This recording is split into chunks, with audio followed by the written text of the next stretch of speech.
Dois ursos enormes. Um dia, Pá disse que a primavera estava chegando. A neve tinha começado a derreter na grande floresta. Caía dos galhos das árvores e abria buracos nos montes cada vez mais macios logo abaixo. Ao meio-dia, todos os pendentes de gelo nos beirais da casinha estremeciam e cintilavam ao sol, com gotas de água escorrendo para a ponta.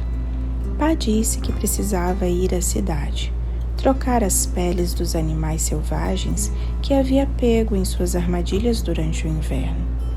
Uma noite, ele juntou todas. Havia tantas que, bem embaladas e amarradas, chegavam quase tão alto quanto Pá. Uma manhã cedinho, Pá amarrou o fardo às costas e começou sua caminhada até a cidade. Carregava tantas peles que não conseguiu levar a arma consigo. Má ficou preocupada, mas Pá disse que, se saísse antes do nascer do sol e caminhasse bem depressa o dia todo, estaria de volta antes do anoitecer. Mesmo a cidade mais próxima ficava longe. Laura e Mary nunca tinham ido lá. Nunca tinham visto uma loja. Nunca tinha visto nem mesmo duas casas uma do lado da outra. Mas sabiam que na cidade havia muitas casas e uma loja cheia de doces, tecidos e outras coisas maravilhosas como pólvora, chumbo, sal e açúcar. Elas sabiam que Pá trocaria as peles por coisas lindas da loja e ficaram esperando o dia todo pelos presentes que ele traria. Enquanto o sol baixava da copa das árvores e gotas pararam de escorrer dos pendentes de gelo, as duas esperavam ansiosamente pelo pai. O sol sumiu de vista, a floresta ficou escura, mas ele não chegou. Má começou a fazer o jantar e pôs a mesa, mas ele não chegou. Já era a hora de Pá fazer suas últimas tarefas, e ele não havia chegado. Má disse que Laura podia ir com ela para ordenhar a vaca. Laura levaria a lanterna. Laura pôs o casaco e Má o abotoou. Enquanto a menina vestia as luvas vermelhas que ficavam penduradas em seu pescoço por um fio também vermelho, Má acendeu a vela da lanterna, que era de lata, com alguns buracos para que a luz passasse. Enquanto Laura seguiu atrás de Má pelo caminho que levava ao celeiro, os fragmentos de luz brincavam à sua volta na neve. A noite não estava totalmente escura. A floresta estava, mas uma luz cinza ainda iluminava o caminho e algumas estrelas brilhavam fracamente no céu. A luz delas não era tão quente e forte quanto a que saía da lanterna. Laura ficou surpresa em ver a silhueta escura de Sucky, a vaca marrom, no terreno do lado de fora do celeiro. Má também. Ainda era começo de primavera, de modo que Sucky não deveria ficar solta para pastar na grande floresta. Ela ficava no celeiro, mas às vezes, nos dias quentes, Pá abria a porta da baia para que a vaca pudesse sair um pouco. Ela esperava por Má e Laura do outro lado do portão. Má foi até o portão e o empurrou, mas ele não abriu muito porque Sucky estava bem ali. "Saia, Sucky", Má disse. Ela estendeu o braço por cima do portão e deu um tapa no ombro da vaca. Só então um fragmento de luz dançante da lanterna atravessou as grades do portão e Laura viu pelos pretos, compridos e desgrenhados, além de 2 olhinhos brilhantes. O pelo de Sucky era fino, curto e marrom. Seus olhos eram grandes e gentis. "Laura, volte para casa", disse Má. A menina deu meia volta e começou a caminhada para casa. Ma foi atrás dela. Na metade do caminho, Ma pegou no colo com a lanterna e tudo e correu. Ela entrou com Laura na casa e bateu a porta. Era um urso, Ma? Laura perguntou. Sim, Laura, Ma disse. Era um urso. Laura começou a chorar. Continuou abraçada a Ma e perguntou entre soluços. Ele vai comer Sucky? Não, Ma disse, abraçando-a também. Sucky está a salvo no celeiro, com suas paredes de toras grossas e pesadas. A porta também é pesada e sólida. Foi feita para manter os ursos à distância. Não, o urso não vai conseguir entrar e não vai comer Sucky. Com aquilo, Laura se sentiu melhor. Mas poderia ter machucado a gente, não é? Ela perguntou. O que importa é que não machucou, Ma disse. Você foi uma boa menina, Laura, por ter feito exatamente o que eu mandei, e rápido, sem perguntar o motivo. Ma estava tremendo, mas então soltou uma risadinha. E pensar que dei um tapa em um urso, ela disse. Então Ma colocou o jantar na mesa, para Laura e Mary. Pa ainda não tinha chegado. Não havia sinal dele ainda. Laura e Mary tiraram a roupa do dia, rezaram e entraram debaixo das cobertas. Ma ficou sentada, remendando uma camisa de Pa à luz da lamparina. A casa parecia velha, parada e estranha sem ele. Laura ficou ouvindo o vento na grande floresta. Ele chorava em toda a volta da casa, como se estivesse perdido, no escuro e no frio. O vento parecia muito assustado. Ma terminou de remendar a camisa.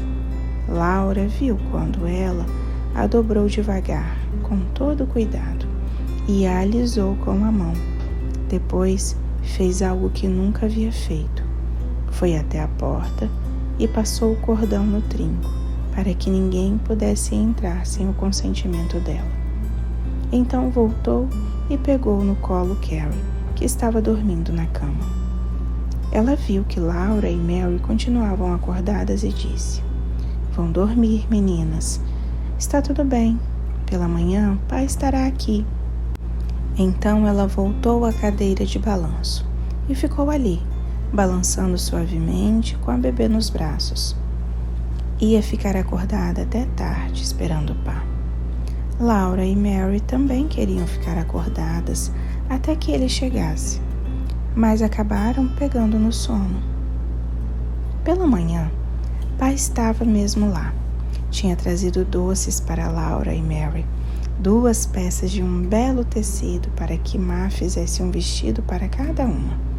O de Mary era estampado azul e branco, enquanto o de Laura era vermelho escuro com bolinhas de um dourado escuro.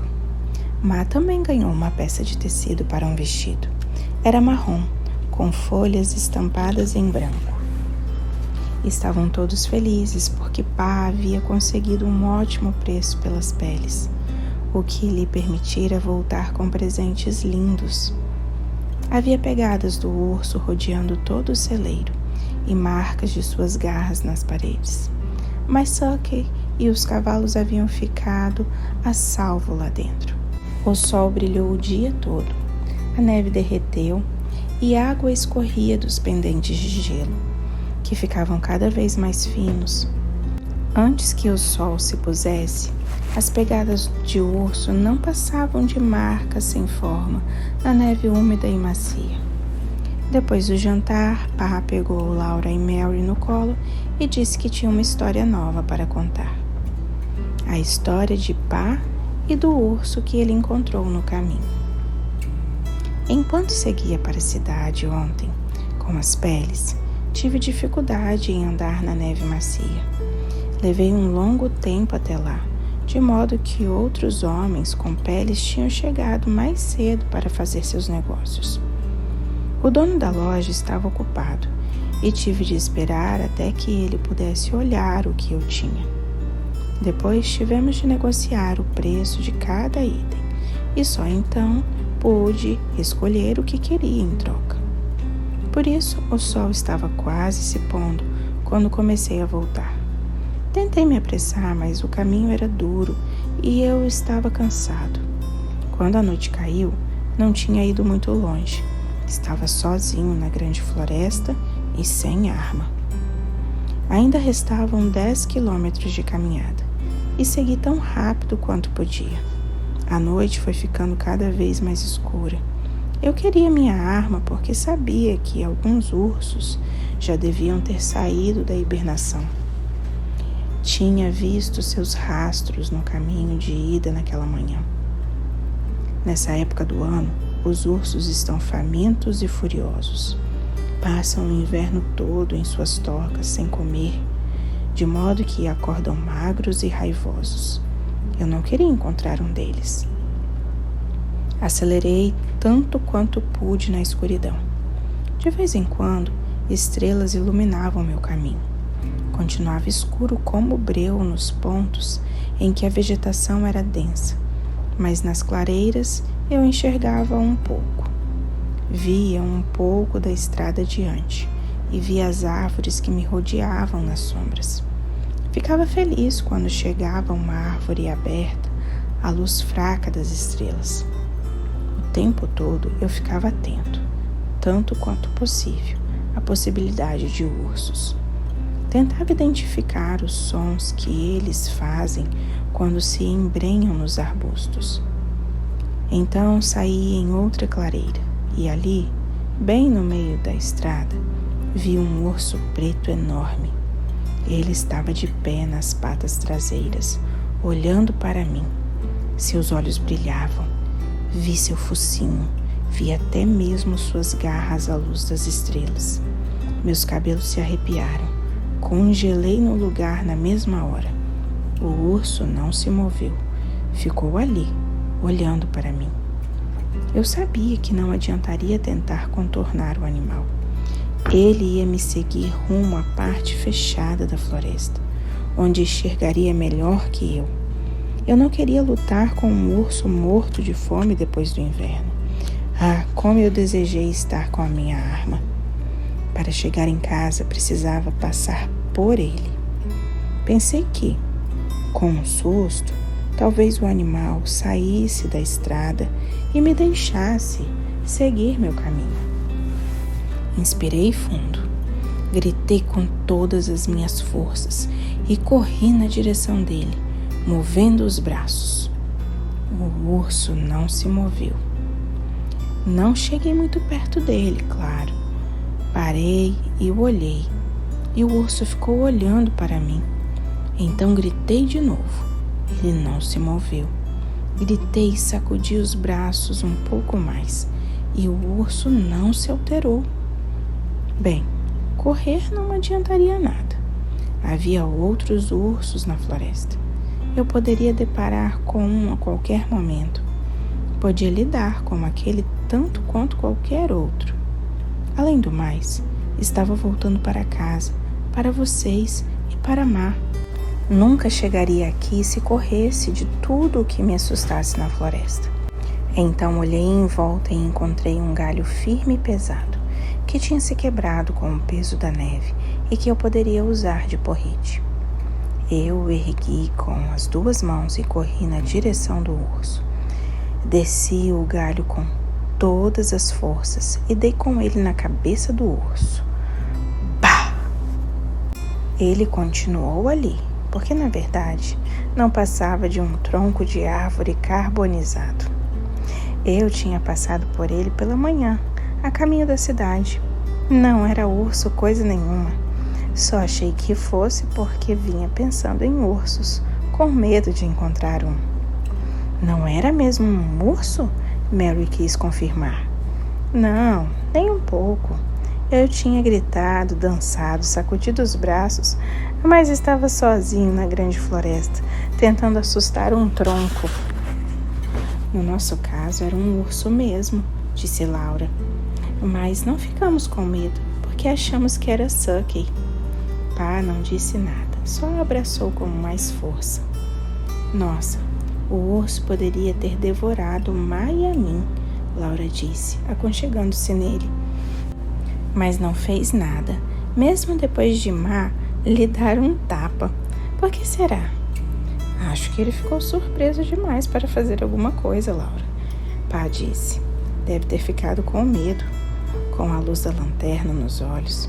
E quando Ma se aproximou e deu um tapa nele, o urso soube que ela não tinha medo. Bem, o senhor também foi corajoso, Laura disse. Achava que era um urso, mesmo que fosse só um tronco. Teria batido nele com o galho, se fosse mesmo um urso, não é? Sim, Pá disse, teria batido. Eu não tinha escolha, entende?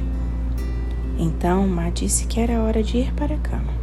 Ela ajudou Laura e Mary a tirar a roupa do dia e abotoou as camisolas de flanela vermelha de ambas. Elas se ajoelharam ao lado da cama e rezaram. Agora eu me deito para descansar. Rogo ao Senhor para a minha alma cuidar. Se eu morrer antes de acordar, rogo ao Senhor para a minha alma levar. Ma beijou as duas e as cobriu. As duas ficaram olhando para o cabelo liso dela, dividido no meio, e para o modo como suas mãos trabalhavam, enquanto costurava à luz da lamparina. A agulha fazia ruidinhos ao bater no dedal, e o fio passava fácil, vush, pelo tecido bonito que Pá havia conseguido em troca das peles. Laura olhou para Pá, que engraxava suas botas. O bigode, o cabelo e a barba comprida dele brilhavam castanhos e sedosos à luz da lamparina. As cores de seu casaco xadrez se reluziam a cinza. Ele assoviava alegremente ao trabalhar. Então começou a cantar. Era manhã e os pássaros cantavam em meio às eras que se espraiavam. Em meio às colinas, o sol nascia, enquanto a tumba seu corpo descia. Era uma noite quente. O fogo da lareira se reduzia a brasas, e Pá não o reavivou. Em volta da casinha, na grande floresta, ouvia-se o som da neve caindo e o gotejar constante dos pendentes de gelo derretendo nos beirais. Em pouco tempo, nas árvores estaria brotando folhas, tosadas, amareladas, verde claras, e logo haveria flores selvagens e pássaros na floresta. Então, não haveria mais histórias à noite, diante da lareira, mas Laura e Mary poderiam correr e brincar o dia todo, em meio às árvores, porque seria primavera.